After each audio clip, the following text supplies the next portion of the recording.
खबरों के निष्पक्ष विश्लेषण के लिए सब्सक्राइब करें Jantantra TV and press the bell icon. Never miss any update. Chhattisgarh में कोरोना संक्रमण के मामले तेजी से बढ़ते जा रहे हैं। प्रदेश के अलग अलग हिस्सों से रोजाना सैकड़ों नए मरीजों की पुष्टि हो रही है और इसी बीच खबर आई है कि प्रदेश में 5 नए कोरोना मरीज सामने आए हैं। इसके साथ ही प्रदेश में कुल जो संक्रमित हैं उनकी तादाद अब 45 नए मामले सामने आए हैं। मिली जानकारी के मुताबिक जांजगीर में 27, साथ ही साथ महासमुंद में 1 नए कोरोना मरीज की पुष्टि हुई है। छत्तीसगढ़ में अब कुल संक्रमितों की जो तादाद है वो 1242 पर पहुंच गई है। 890 लोगों का इलाज किया जा रहा है। 5 लोगों की मौत की जानकारी मिली है। 347 मरीज स्वस्थ होकर डिस्चार्ज किए जा चुके हैं। तो छत्तीसगढ़ में कोरोना जितनी देरी से इसने दस्तक दी थी, अब उतनी ही तेजी से मामले लगातार बढ़ते जा रहे हैं। अब जो कुल संक्रमितों की तादाद है वो 1242 पर पहुंच चुके हैं। एक्टिव मरीजों की जो अगर बात की जाए तो 890 पर पहुंच चुका है ये आंकड़ा। हालांकि अस्पताल से 347 मरीज ठीक होकर अपने घर भी जा चुके हैं।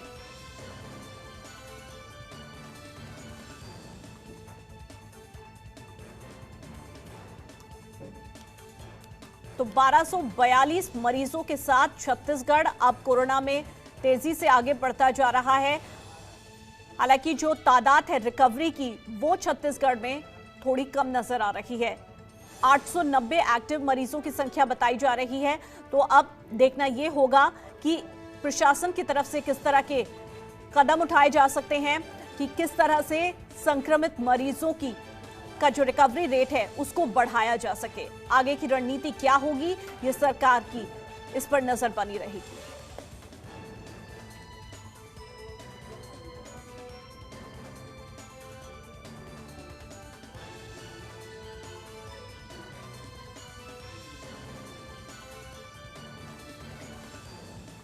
मनमोहन हमारे संवाददाता ज्यादा जानकारी के साथ हमारे साथ जुड़ गए हैं, उनसे बातचीत कर लेते हैं। मनमोहन, जिस तरह से छत्तीसगढ़ में अब आंकड़े सामने आ रहे हैं, एक्टिव मरीजों की जो तादाद है अब वो 890 पर पहुंच चुकी है, करीब 900 के करीब पहुंच चुका है ये आंकड़ा।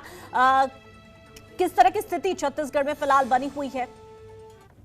देखिए अंशु, छत्तीसगढ़ में कोरोना का कहर लगातार जारी है और इन दिनों जो छत्तीसगढ़ में प्रवासी मजदूर पहुंचे हैं और उन्हें क्वारंटाइन सेंटर में रखा गया है और उन्हीं क्वारंटाइन सेंटर से ही मरीजों की पुष्टि हो रही है। हमने पहले भी बताया था, जनतंत्र टीवी ने पहले भी आगाह किया था कि लगातार जो मजदूर पहुंच रहे हैं, मजदूरों से ही पॉजिटिव केस पाए जाएंगे।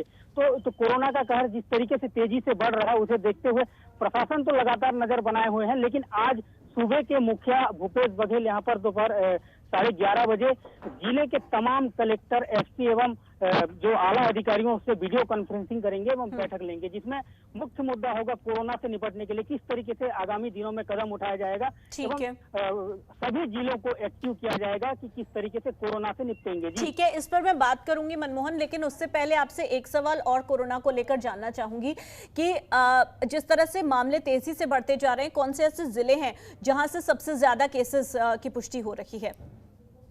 देखिए अंशु, छत्तीसगढ़ का हॉटस्पॉट बन गया है कोरबा। कोरबा एवं मुंगेली जिले ऐसे हैं जहां पर लगातार जो पॉजिटिव केस है उनमें इजाफा हो रहा है और यहाँ पर कमी देखी नहीं जा रही है। एवं जो अछूते जिले थे वहां पर भी केसेस देखे जा रहे हैं। तो ये छत्तीसगढ़ सरकार की चिंता बढ़ाने वाली बात है और इसे देखते हुए आज जो सीएम है वो वीडियो कॉन्फ्रेंसिंग करेंगे एवं कलेक्टर, एसपी को निर्देशित करेंगे कि किस तरीके से कड़ाई से पालन हो। जिस तरीके से अभी ढील दी गई है, ढील देने के कारण यहाँ पर जो संक्रमण है वो बढ़ता जा रहा है। तो कहीं ना कहीं यह चिंता का विषय है, जिसे देखते हुए स्वास्थ्य मंत्री भी यहाँ पर लगातार मॉनिटरिंग कर रहे हैं। लेकिन जिस तरीके से प्रतिदिन कोरोना का ग्राफ बढ़ रहा है, यह काफी चिंता का विषय है एवं आने वाले समय में यह काफी भयावह रूप ले सकती है। जी अंशु। बिल्कुल मनमोहन, जिस तरह से आपने जिक्र किया है कि आज मुख्यमंत्री तमाम कलेक्टर्स के साथ, अधिकारियों के साथ एक बैठक भी करने वाले हैं, करीब 1 बजे ये बैठक होगी। ये हमने बड़ी खबर भी दिखाई है अपने दर्शकों को, लेकिन जिस तरह से जानकारी सामने आ रही है 23 सूत्रीय एजेंडे पर आज बातचीत हो सकती है। क्या कुछ शामिल है इस 23 सूत्रीय एजेंडे में?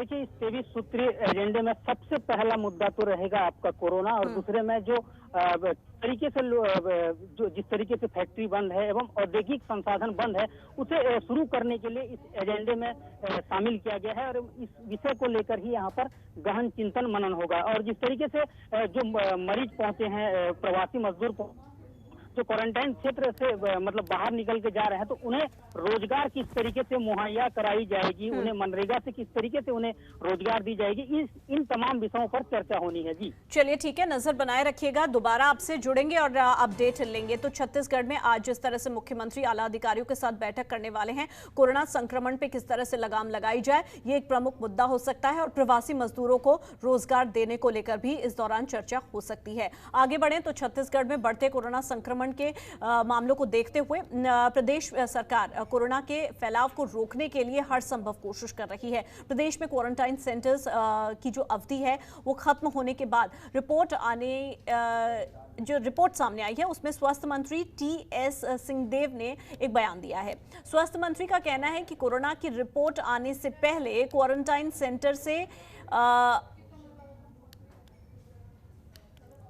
लोगों से अपील की है इन्होंने कि पूरी तरह से अपना ध्यान रखें, साथ ही साथ सार्वजनिक और घर मिलाकर 24 दिनों का क्वारंटाइन पीरियड जो है उसे पूरा जरूर करें। इसके बिना घर से बाहर ना निकलें। मंत्री का यह भी कहना है कि कुछ मामलों में जानकारी ये भी सामने आई है कि बिना रिपोर्ट के ही लोगों को छोड़ा जा रहा है और अब ऐसा नहीं किया जाएगा। सख्ती के साथ प्रशासन आगे बढ़ेगा और क्वारंटाइन सेंटर्स को सख्त हिदायत दी गई है कि किसी भी तरह की लापरवाही ना बरती जाए।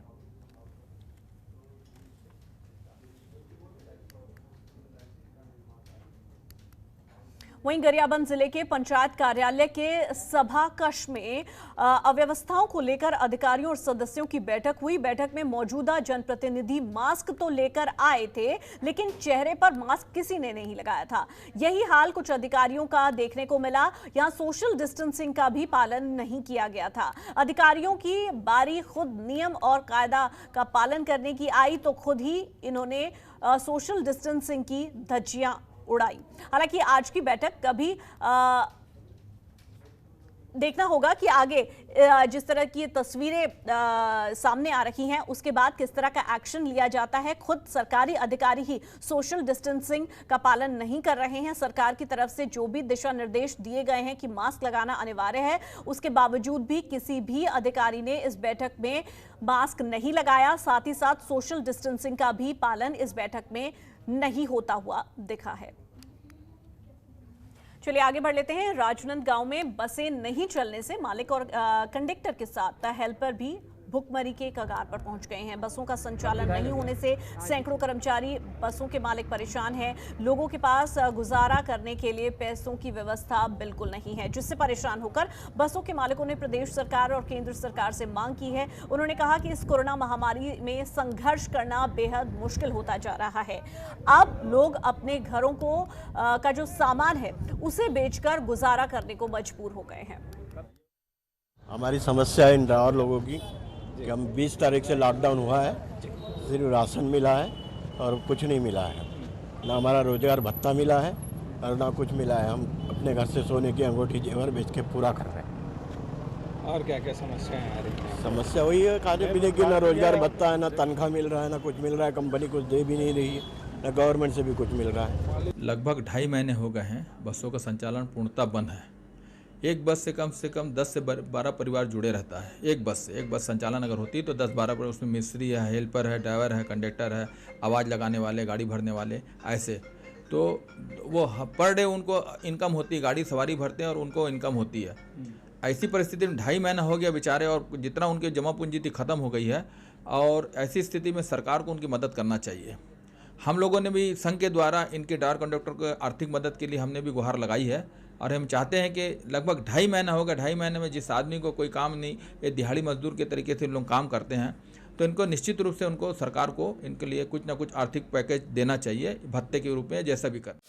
खबरों के निष्पक्ष विश्लेषण के लिए सब्सक्राइब करें Jantantra TV and press the bell icon. Never miss any update.